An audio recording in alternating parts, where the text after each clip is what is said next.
Salam sejahtera saudara yang kekasih di dalam nama Tuhan Yesus Kristus. Sekarang kita bertemu di dalam satu topik yang baru untuk memikirkan bagaimana kita belajar memahami rencana Allah.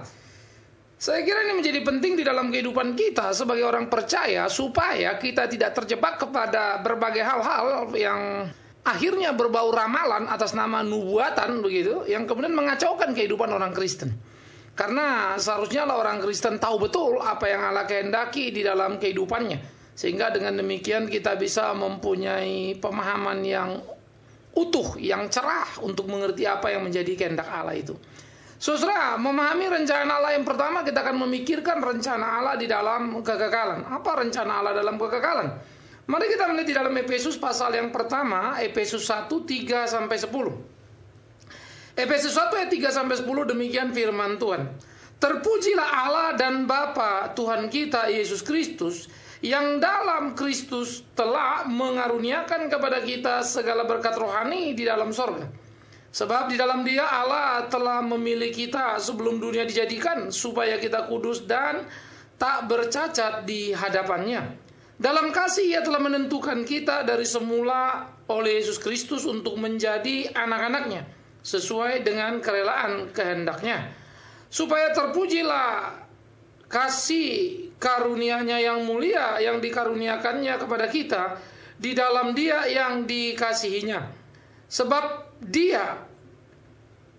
dalam Dia dan oleh darahnya kita beroleh penebusan, yaitu pengampunan dosa menurut kekayaan kasih karunia-Nya yang dilimpahkannya kepada kita dalam segala hikmat dan pengertian. Sebab Dia telah menyatakan rahasia kehendaknya kepada kita sesuai dengan rencana kerelaannya, yaitu rencana kerelaan yang dari semula telah ditetapkannya di dalam Kristus, sebagai persiapan kegenapan waktu untuk mempersatukan di dalam Kristus sebagai kepala segala sesuatu, baik yang di surga maupun yang di bumi.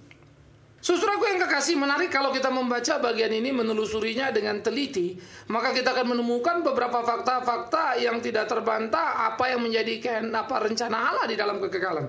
Yang pertama, kita tahu bahwa di dalam kekekalan Allah memiliki sebuah rencana. Jawabannya iya.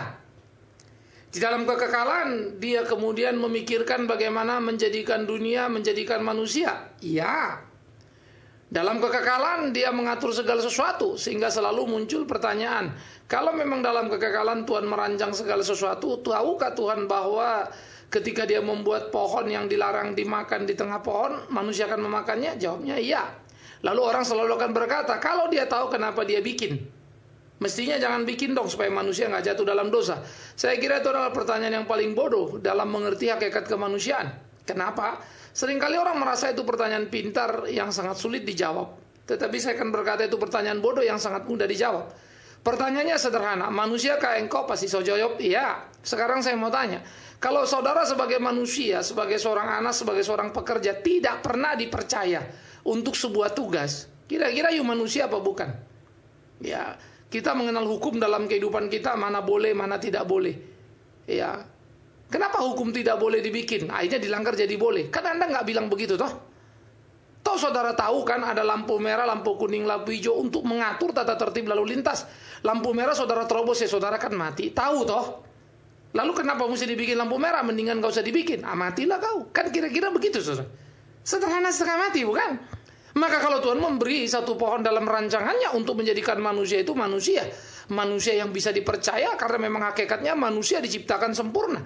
Sehingga bukan masalah Tuhan buat pohon yang dilarang makan, tetapi masalah kenapa manusia melanggar apa yang dilarang, padahal jelas dan bisa mentaatinya.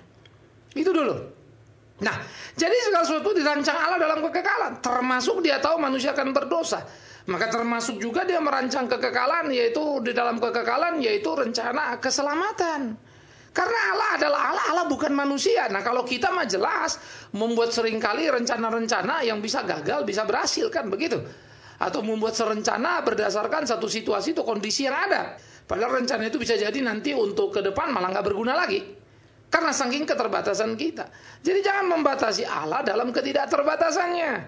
Jangan mengurung pikiran Allah dengan pikiran manusia. Kenapa Allah gini, mestinya gini, kenapa Allah gini, kenapa mestinya gini. Loh, kenapa mesti begitu? Yang ada adalah Allah begini, mestinya kita begitu. Kan begitu saudara. Nah, oleh karena itu, pemahaman akan rencana Allah dalam kekekalan perlu untuk kita pahami dengan jernih dulu. Segala sesuatu dirancangkannya dalam kekekalan karena dia adalah Allah yang kekal, yang lintas ruang dan waktu. Di dalam kekekalan itulah Allah adalah Allah karena dia tidak terkurung oleh ruang dan waktu. Yang terkurung oleh ruang dan waktu adalah saudara dan saya, kita manusia ini. Saudara-saudaraku yang kekasih, pemikiran-pemikiran seperti ini perlu untuk kita pahami dengan sungguh-sungguh supaya kita bisa mengerti dengan utuh apa sesungguhnya yang menjadi kehendak Tuhan dalam hidup kita.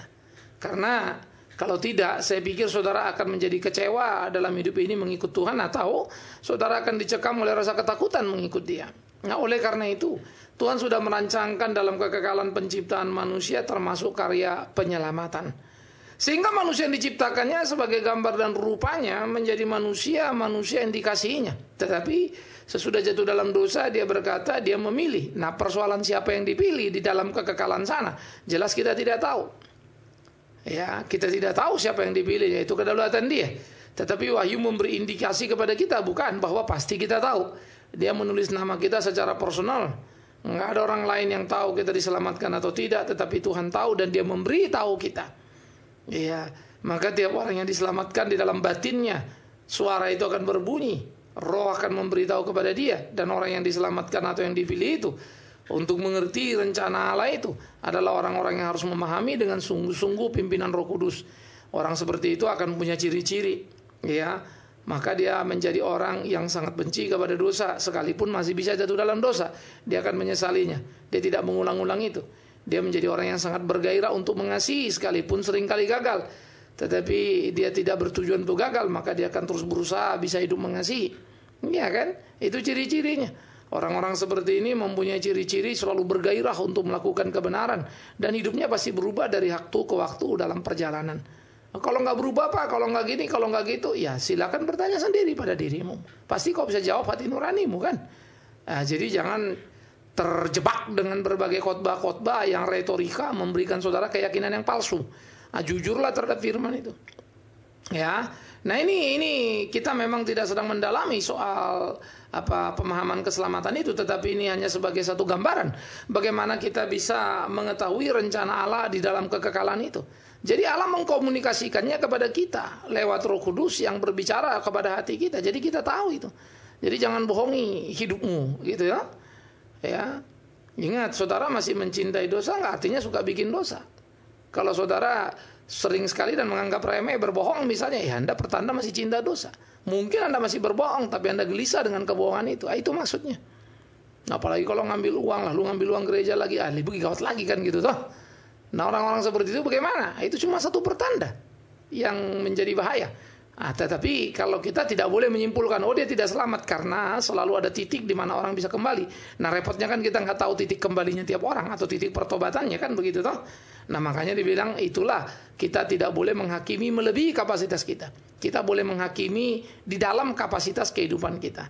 Ya, melebihi batas kapasitas apa? Ya, kita nggak boleh orang bilang masuk surga apa neraka. Ya, hanya pendeta-pendeta kurang ajar yang berani berkata orang ini terkutuk atau tidak terkutuk, artinya masuk surga atau masuk neraka. Ya, bagi saya itu mengerikan sekali. Ya, siapa dia? Ya, itu kedaulatan Allah. Ya, tetapi di dalam sekte atau bidah, di dalam ajaran sesat memang banyak seperti itu. Maka kita harus berhati-hati terhadap berbagai statement. Nah, kita kembali. Jadi rencana Allah di dalam kekekalan adalah rencana bagaimana manusia diciptakannya, dan dia tahu manusia jatuh dalam dosa dan bagaimana dia menyelamatkan orang-orang pilihannya. Siapa yang dipilihnya itu misteri dia, bukan misteri bukan urusan kita. Tapi bagaimana kita mengetahuinya, ya kita hanya bisa jawab adalah pada diri kita tahu. Ya, ciri-cirinya ada pada diri kita bisa rasakan itu. Kalau lihat orang lain, kita cuma bisa kira-kira. Karena berdasarkan penglihatan, pencermatan kita yang terbatas. Karena itu tidak ada orang yang punya hak untuk mengatakan satu orang masuk surga atau masuk neraka. Ya, kecuali dia Tuhan. Nah, orang yang menyamakan diri dengan Tuhan hanya satu, penyesat. Ya, harus hati-hati. Nah, sekarang kita akan memikirkan bagian aspek yang kedua. Jadi Allah merencanakan dalam kekekalan penciptaan manusia. Di dalam rencananya itu dia tahu manusia ini yang diciptakan sempurna ini akan jatuh, dia tahu. Ya, tetapi dia tidak merencanakan kejatuhan manusia. Ingat, karena manusia bukan robot. Ya, itu mesti dipikirkan baik-baik lagi. Oke?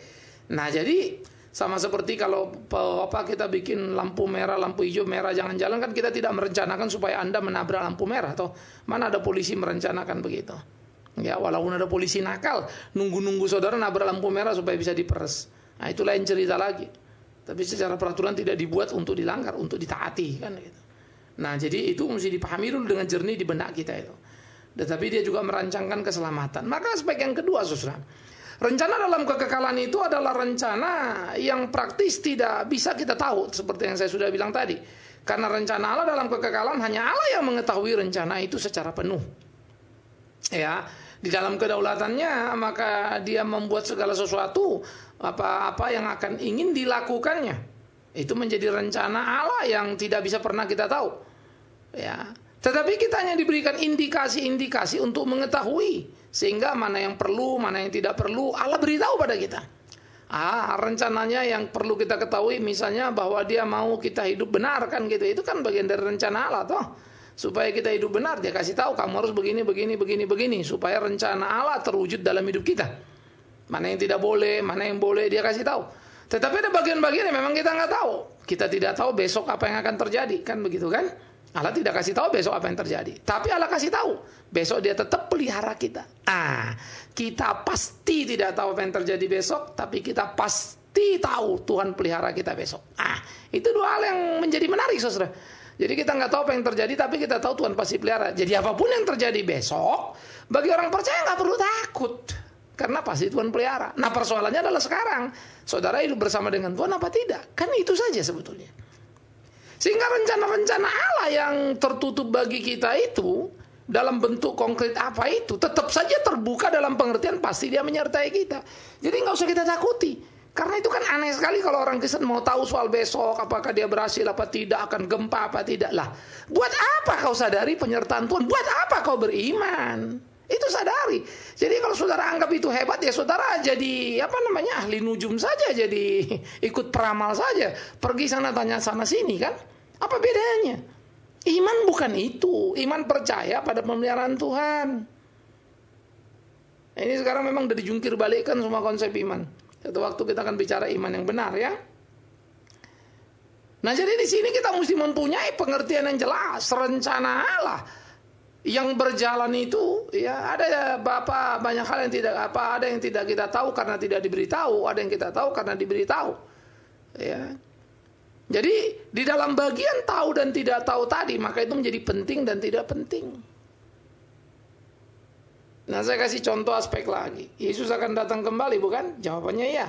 Tahukah? Tidak tahu, karena dikatakan tentang harinya atau waktu dia datang itu kita nggak tahu. Ya, kapan dia mau datang, hari apa, bulan apa, tahun berapa, kita nggak tahu. Apa yang kita tahu? Yang kita tahu dia akan datang. Kan sederhana saja, toh. Nah, kalau kita tahu dia akan datang, tapi kita tidak tahu kapan dia datang, apa yang kita perlukan. Nah, dia sudah kasih tahu. Waspadalah, bersiap-siaplah, hiduplah yang benar, dan seterusnya. Jadi nggak usah pusing-pusing cari tahu lagi gejala inilah, gejala itulah, kan jadi aneh gitu loh. Kok ya firman Tuhan kok kurang bagi saudara untuk bisa mengerti apa yang jadi kehendaknya. Tetapi memang kita ini adalah manusia-manusia yang cenderung magis dan mistis. Jadi seringkali kita tidak bisa penuh menerima apa yang menjadi ketetapan Allah. Sehingga kita mau tahu semua apa yang perlu, yang sebetulnya tidak perlu untuk kita tahu. Ini kadang-kadang melebihi. Tapi kita selalu menyebut kita orang beriman, jadi kita mesti tahu gini gitu. Lah justru saudara waktu mau tahu ini itu tidak beriman. Kalau kau beriman, berimanlah. Yesus pasti datang. Kapan? Tidak tahu. Selesai. Tapi berimanlah kau, kalau dia datang itu kau memang siap, maka puji Tuhan kau akan diangkat. Kan itu bisnis kita. Jadi bisnis kita bukan cari-cari tahu kapan datang, bulan apa, tahun berapa. Balik-balik lagi, itu penghinaan terhadap Alkitab, penghinaan terhadap ketetapan Tuhan Yesus yang berkata tidak ada yang tahu. Bagaimana saudara masih petantang-petenteng mau cari tahu? Saudara pernah mengerti bagian Alkitab itu dengan jujur untuk hidup sesuai kehendak Tuhan itu, saudaraku. Supaya jangan kita bahasakan, kita hidup sesuai kehendak Tuhan, Tuhan beri kita hikmat, seakan-akan semua dari Tuhan. Persis yang dikritik oleh Paulus orang-orang di waktu lampau. Jangan begini, jangan begitu, harus begini, harus begitu. Mereka seakan-akan berkajang dengan penglihatan-penglihatan malaikat, penglihatan sorgawi. Padahal semua hanya tentang kemanusiaan belaka. Saya suka itu. Memang itulah hidup kita. Penuh kekacauan, kenikmatan kepada kepuasan penglihatan mata kita saja. tetapi tidak pernah sebetulnya mengerti secara utuh apa yang menjadi kehendak Tuhan dalam hidup kita. Itu sebuah kebahayaan yang mengerikan. Karena itulah kita perlu hati-hati dalam kehidupan kita, bagaimana kita belajar mengerti apa yang menjadi kehendak Tuhan. Supaya hidup kita itu menjadi hidup yang memuliakan namanya. Hidup kita itu boleh melakukan apa yang menjadi kehendaknya. Alangkah indahnya. Jadi pahami rencana Allah itu. Ada yang kita tahu, ada yang tidak perlu kita tahu. Ada yang jelas, ada yang tidak jelas. Ya kayak apa nanti surga itu, ya kita nggak tahu. Yang kita tahu adalah di sana penuh kebahagiaan, gegap gempita, gambarannya gambar kemuliaan. Seperti apa Wahyu bilang ada ini, ada itu. Tetapi itu sebuah simbolik, gambaran. Tapi yang pasti adalah namanya surga, mana bisa Anda bayangkan. Pasti itu sangat luar biasa sekali. Kalau sekedar jalan emas, jangan lupa. Sekarang pun bisa kita bikin satu kota dengan jalan emas. Kita kumpulkan saja emasnya, kan begitu toh. Toh semua benda-benda itu ada di bumi ini kok. Apa susahnya? Mau pakai permata, mau pakai diamond, kan ada semua toh. Tetapi yang itu adalah gambaran betapa amat sangat menyenangkannya tempat kita. Kayak apa senangnya? Ya nggak kebayang lah. Kalau kebayang ya manusiawi namanya di dunia ini itu. Kan begitu saja toh. Nah tetapi indah gambaran-gambaran yang diberikan oleh Alkitab kepada kita. Ya, nah sehingga di dalam bagian-bagian seperti itu kita mempunyai satu pegangan yang sangat kuat bahwa kalau kita orang percaya mati masuk surga, surga itu indah dan luar biasa menyenangkannya. Sehingga gambaran-gambaran Alkitab cukup bagi kita orang beriman untuk percaya betapa menyenangkannya bersatu dengan Tuhan kita di surga yang mulia. Kan begitu saudara, ya. Jadi kekekalan rencana Allah dalam kekekalan itu aspek kedua tadi ada, dan yang pertama ada tadi ya, Tuhan merencanakan segala sesuatu dalam kekekalan. Rencananya dalam kekekalan bisa kita tahu, bisa kita tidak tahu, bisa jelas, bisa tidak jelas ya. Dan dia mengajarkannya itu lewat Alkitab. Yang ketiga, seluruh patokan terhadap rencana Allah tidak boleh ada karena kata orang. Ada orang bilang, oh aku dapat penglihatan Allah akan begini-begini, oh aku dapat ini Allah akan begitu-gitu. Semua harus kembali kepada Alkitab. Jadi Alkitab yang paling pertama, utama dan paling penting. Artinya begini saudara, kalau Alkitab tidak cukup sehingga memerlukan lagi penglihatan-penglihatan dari orang lain, ya tutup saja Alkitab. Ngapain saudara pegang? Karena 1001 penglihatan bisa datang. Lalu mana yang benar? Ya? Mana yang saudara mesti dengar? Si A, si B, si C, apa si D? Yang jelaskan Alkitab. Nah ini harus hati-hati untuk dipahami. Maka kita kembali kepada Alkitab. Kalau kau baca Alkitab, kau mengerti Alkitab, kau bisa melihat semuanya hidup ini terang benderang. Apa yang kau takutkan? Seperti saya bilang soal hari besok, ingat. Kita tidak tahu besok memang apa yang terjadi, tapi pasti Tuhan pelihara besok. Soal akhir zaman, ingat. Kita tidak tahu kapan hari, tanggal, tahun, bulannya itu. Tetapi kita tahu kalau kita siap hidup di dalam Dia, kita akan diangkat bersama-sama dengan Dia. Sederhana-sederhana saja kan. Jadi jangan kayak perdukunan, kita mau tahu ini, mau tahu itu semua yang gak karu-karuan. Sehingga makanya kalau mau mengerti rencana Allah di dalam kekekalan dan menikmatinya, hiduplah dalam kebenaran firman itu. Belajarlah, galilah, mengertilah. Jadi jangan kita menjadi orang bodoh cari sesuatu di luar Alkitab. Itu namanya kita menghina Alkitab. Apa Alkitab tidak cukup bagimu? Apa Alkitab itu begitu lemahnya sehingga tidak bisa memberikan kekuatan kepadamu? Apa Alkitab itu begitu gelapnya sehingga tidak bisa menerangi jalanmu? Kan begitu. Tetapi orang-orang Kristen lucunya setengah mati dan sangat memalukan bagi saya sebetulnya adalah kita seringkali rajin dengar khotbah sana sini, ikut seminar sana sini, tapi malas sekali baca Alkitab. Ini yang memalukan. Sehingga di Alkitab pun ada jelas sebetulnya. Ya, lalu bangga sekali baca Alkitab padahal baru sepotong. Baca separuh, tidak lihat yang lainnya. Saya suka bilang kalau orang baca Alkitab itu baca semuanya, teliti semuanya, baik-baik. Nggak perlu saudara sekolah teologi untuk baca Alkitab kan. Asal ada tidak buta huruf ya baca semuanya. Untuk mengerti itu biarkan bertahap. Hari ini nggak ngerti lewat saja. Terus lakukan bacaan yang bisa dipahami. Pelan-pelan akan berbalik dan saudara ngerti. Sekarang kalau orang nanya-nanya soal ayat Alkitab, sering kali saya lihat tanya-tanya ayat-ayat yang berbau misteri. Ini artinya apa? Ini artinya apa? Kok ayatnya begini? Ini menuju siapa ya? Padahal itu ayat-ayat yang bersifat sangat sederhana yang tidak bisa dilepaskan dari konteksnya. Tetapi waktu ayat itu dicomot ya jadi masalah. Pertanyaan memang. Waktu ditaruh lagi ke tempatnya artinya dibacakan ayat sebelum sesudah. Jelas banget di situ. Jadi semua problem orang Kristen karena main copot-copot seenak perutnya. Itu nggak boleh. Ikuti dong Alkitab itu. Saya juga bilang baca Alkitab kayak baca surat cinta. Ada 3 lembar. Lembar pertama baca. Kekasihku, buah hatiku. Dah segala macam pujian situ. Kembang kempis jantung kita bacanya itu kan. Tapi jangan berhenti. Baca bait yang kedua. Ya, halaman 2 apa? Oh, halaman 2 ternyata sudah jadi agak berbeda. Bahwa apa yang kita jalani mengalami benturan, kesulitan, kepahitan, wah sudah agak menegangkan. Sudah beda. Surat pertama, lembar pertama sama lembar kedua, suasana hati kita membacanya. Lembar ketiga, buka lagi. Akhirnya sayangku, cinta kita tak mungkin diteruskan. Dengan berat aku harus berkata, kita berpisah. Nangis kan? Baca halaman pertama kamu ketawa. Halaman kedua kamu tegang, halaman ketiga ya kamu nangis habis lah. Kan itu orang bilang. Begitu juga baca Alkitab, baca utuh baru ngerti. Jangan main baca selembar pertama seperti surat tadi lalu memberi kesimpulan, ya salah baca semuanya. Ternyata itu bukan, itu cuma pengantar. Nah jadi Alkitab itu juga begitu. Sehingga dengan demikian, kalau kita membaca seluruh Alkitab, kita tahu kok Allah itu mau apa, rencananya mau apa. Indah kok hidup ini. Ya, sebagai seorang hamba Tuhan yang terus menyelusuri itu, saya harus berkata jujur, sangat luar biasa. Tetapi saya juga harus berkata jujur, saya malu sekali terhadap Tuhan. Karena dari apa yang saya tahu, ya saya ngerti banget apa yang Tuhan mau, begini begitu. Tapi saya harus jujur malu, karena seringkali gagal untuk apa yang Tuhan mau. Yang mestinya, yang indah, yang Tuhan atur itu. Malu saya. Sehingga pemahaman saya kan Alkitab membuat saya makin rasa malu diri. Aduh Tuhan, aku kok gak seperti itu ya. Aku mesti belajar lagi. Terus lebih. Maka saya suka selalu mengatakan orang yang merasa dirinya hebat, suci, kudus, hebat, luar biasa, paling dipakai Tuhan. Saya ingin mengatakan, ya, dengan sejujur-jujurnya, harus mengatakan orang seperti itu pasti orang yang kurang baca Alkitab itu. Kalau orang baca Alkitab, tidak akan berani dia ngomong itu. Ya, itu kesombongan yang tidak ada ruang di dalam Alkitab. Maka Paulus pernah berkata pada orang-orang seperti itu, kalau aku mau bicara, aku lebih hebat dari mereka semua. Tetapi bukan untuk itu. Hebat ya. Maka orang gak baca Alkitab, yang dibaca cuma sepotong, ya mau-maunya lah ngomong. Saking tidak tahu atau saking bodohnya tadi. Nah mari kita belajar untuk menjadi bijak, saudara. Dengan bijak kita tentu akan menjadi orang rendah hati, bukan? Hidup dalam kebenaran, kesungguhan. Sehingga kita bisa saling berpegang tangan satu dengan lain, tanpa merasa hebat dan unggul.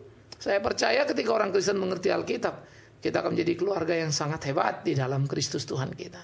Karena itu, demikianlah kita memahami bagaimana rencana Allah di dalam kekekalan dinyatakan. Ada yang kita tahu, ada yang tidak kita tahu, ada yang jelas, ada yang tidak jelas. Itu aspek kedua. Dan yang ketiga, seluruh rencana Allah itu nyata di dalam Alkitab untuk kita. Karena itu, tiap peristiwa hari-hari kita lalu, sekarang, akan datang, mari kita baca Alkitab. Itu lebih dari cukup menjadi pelita bagi kaki kita, terang bagi jalan kita, kan begitu ya.